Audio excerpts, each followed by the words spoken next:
My guest was raised in a secular Jewish home, went to heaven a non-believer, and came back a lover of Jesus. Next. If you want to get famous by going on the Sid Roth program, you need to have a story, a really fantastic story, preferably about going to heaven, maybe going to hell, but something like that, something really supernatural, because normal Christians aren't that exciting and they're kind of boring.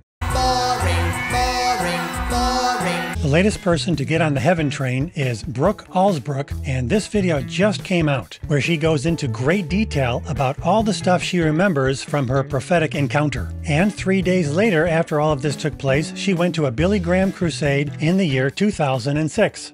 This was in 2006. It was in 2006. I became a believer in 2006. And yet, Billy Graham had his last crusade in the year 2005. She claims that she saw him in a crusade a year later. It took me about 10 seconds to find out that her story couldn't possibly be true, that she got this one key detail very wrong. And remember, Dr. Michael Brown says that on the Sid Roth program, there are 6 full-time people who are vetting the guests. When Stephen Kozar put out, respectfully, Dr. Brown, maybe you're not aware of guests, etc. I sent that, I watched part of it. I sent it over to Sid's key man that runs the organization. We talked about it. I said, you guys have to do a better job of vetting guests. He said, what's interesting is we don't have a fundraising department, but we have a 6-person team who just vets guests. How many years ago was this? This was in 2006. 3 days later, my best friend took me to a Billy Graham meeting in Brooklyn, New York. And that's where I sealed the deal. What a wonderful, so you could kind of almost put it together. But 3 days later, she took me to a Billy Graham crusade in New York City. In Brooklyn, wow. I think it was in Brooklyn. Maybe around the last times that he was preaching was in 2006. And I know that specifically because I became a believer in 2006. But in every one of her stories, she says the same thing. This happened in 2006. So we're supposed to believe all of these fantastic stories of all the things she saw when she went to heaven, but we're also supposed to overlook the fact that she doesn't even know what year this was. But it seems like Sid Roth has a certain way of viewing things that prevents him from being objective and prevents him from really looking into these stories to see if they're true or not. It seems like if you're part of a certain group of people along with Sid Roth, you can make up any kind of a story, you can tell any kind of a tale, and he will believe you and he will promote you. It was just these giant archways, and they were so beautifully decorated with these ornate, detailed, gilded gold moldings. And as you looked through, you could see the skyline of heaven with hundreds of, what could be millions of mansion upon mansion upon mansion. And as I looked through the archway to the skyline, all the clouds came together to form the face of God. All the clouds came together to form the face of God. No one said God. No one said Jesus, but my spirit bore witness to God's spirit. And for the very first time, I identified as a child of God. And I knew that he was real. Now here's Sid and Brooke talking about getting false visions and being deceived or potentially being deceived by false visions. I had things like that happen to me after I absolutely had the most amazing supernatural encounter as a Jew to come to know Jesus. I had the devil try and steal it from me. What did he do to you? What he was showing me is that there's a very strong deception in the world. A counterfeit spirit that sometimes looks like God and appears like God, but it's not God at all. And so in the dream, I was a new believer at the time, and I was sharing my faith with my best friend who was seeing a psychic. In the dream, we were in Jerusalem, and we were standing on there's a backdrop just like this, and there's this really attractive, alluring man standing close by, and he's exuding this just almost magnetic pull. And my best friend is standing with him, and she's like, Brooke, you have to come here, you have to see this. And I was like, in my gut, I knew that that was not for me. And he had these 2 stone tablets, and they were pointed outward toward the heavens. And it almost was like a representation of Moses. It looked like God, like an angel of light. And he was holding out these 2 stone tablets that sent out electric signals, electric waves, electricity that was just bouncing on top of the entire skyline of Jerusalem and beyond. And so I began to inch forward, and I began to take the stone tablet that he held out And as I did, that same spirit of deception that permeated the entire skyline went into my body. And I was shocked with waves of the demonic. She's my lady, and that's what I say. Hey, that was kind of... I have no grid for this, and I had no understanding, but... No. Sorry. It was like the Lord was showing me that there are counterfeits. Oh, the irony! There are people out there that can tell you your future, that can read into your life, but it's not coming in the Spirit of God. And it's not for me, it's not for anyone. It's too much! And you said it before, actually. You were like, God is a jealous God. He wants to speak to each and every one of us. But he does not want us to hear from someone else. He wants us to go to him. So the whole reason this lady is on the show is because of her heavenly encounter and her amazing experience full of all these fantastic details. And then she says, but God wants you to go directly to him, not to hear from other people. He does not want us to hear from someone else. He wants us to go to him.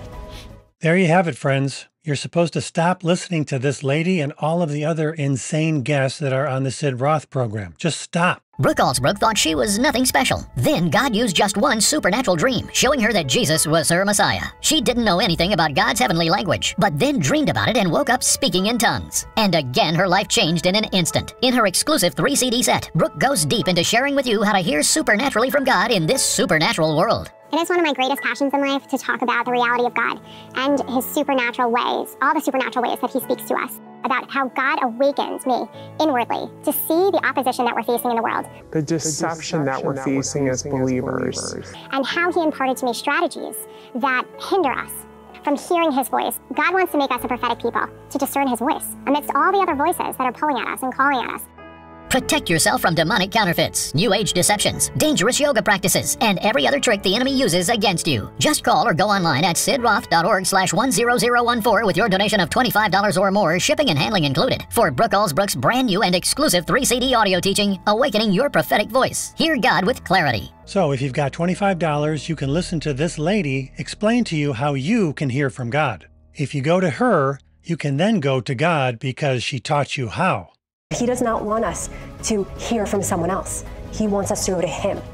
Now, here's a YouTube channel that specifically is for Jewish people who are converting to Christianity, and here she is telling more of her story. When I was 16, I was like living a dual life, lying, cheating, manipulating, whatever I could get away with, I did. I think it was like by 17, I was caught shoplifting or something. I was arrested. Handcuffed? Yeah.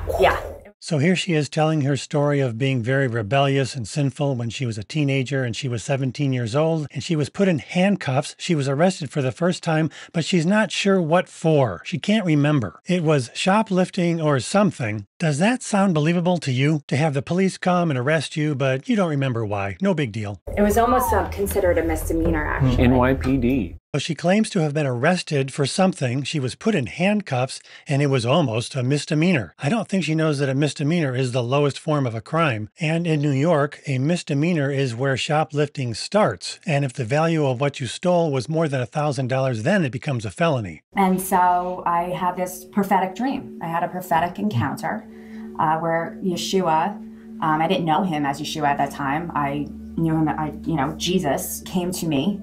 In a dream. Fire actually came down in the form of a ball and spread like fire and physically burned alive my body. So much to the point that I convulsed in my sleep and actually remember it. I can recall the lifting and shaking of my body in the dream as I was dreaming. And I was lifted into heaven. But something happened where my brain changed in a minute. Wow. And the revelation of Jesus created like a pathway in my brain that stopped everything else. Wow. And this was the new way. Whoa. And you're being born again. Wow. Yeah. I was thinking that. It's like you were born again through the dream. Like you died, like you said, and then you came back. Never the same. Never the same. Wow. Yeah. Like, wow. It's incredible. Wow. And then 3 days later, I didn't actually accept the Lord there, right? Because there was this like heart issue. But 3 days later, she took me to a Billy Graham crusade in New York City. In Brooklyn, wow. I think it was in Brooklyn. Maybe around the last times that he was preaching was in 2006. So I've listened to this lady tell this story a couple of times, and she always says it was in 2006 and it was in Brooklyn, but it was actually in Queens, and it was in 2005. And Queens is not the same as Brooklyn. I died in my dream. There was this giant ball of fire that came out of the sky and spread like wildfire and completely burned me alive, consumed me, and lifted me into heaven. I know some people are going to think I'm being nitpicky, but if you get burned alive and totally consumed by a ball of fire, how do you then get lifted into heaven? You don't exist anymore. I felt the layers of my life kind of lifting off of me like feathers, and I convulsed in my sleep. I remember shaking profusely, like just as if I was dying, as if I really was physically dying. And I was lifted into heaven. Beautiful, glorified, happy people that were kind of like rubbing oil on themselves, and they were all crowned. Kind of like rubbing oil on themselves, and they were all crowned. So the angels were rubbing oil all over themselves, and they were all crowned. I wonder what she's going to say about the oily crown-wearing angels when she goes on Sid Roth's program. I saw angels, and I didn't know that they were angels at the time. They just looked like glorified people. Okay, I just got to say, this actor looks like he's really sad that he has to play an angel more than once and dress up in different costumes, and he knows that everyone can see it's actually the same guy. Kind of like rubbing oil on themselves, and they were all crowned. With your donation of just $29.95, we can buy a nice, shiny crown and a bottle of oil for this poor, underpaid actor who has to go on the Sid Roth program. Thank you. Wow, it's incredible. Basta!